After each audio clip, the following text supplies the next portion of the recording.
Les boues issues du dragage, collectées tout au long de la voie d'eau, sont amenées à l'aide d'une barge à hauteur de l'installation de déshydratation.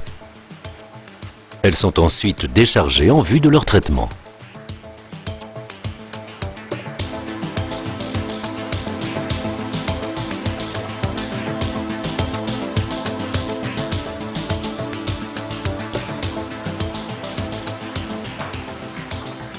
Comme on peut le voir sur ces images, les boues passent dans un premier temps sur un crible vibrant pour éliminer tous les matériaux exogènes. Les boues sont ensuite pompées vers les filtres presse qui se présentent sous la forme d'une série de plateaux maintenus les uns contre les autres par un vérin hydraulique. L'espace situé entre les plateaux est alimenté de boue liquide à l'aide d'une pompe à haute pression permettant la séparation entre l'eau qui sera traitée et rejetée dans la voie fluviale et la matière solide qui est retenue entre les plateaux. Un cycle de filtration s'arrête lorsque le filtrat ne s'écoule plus.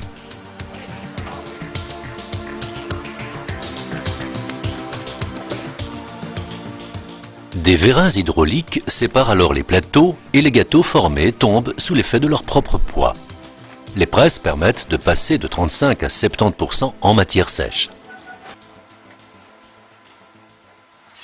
Au terme de ce processus de déshydratation, les boues traitées sont prêtes à être déchargées.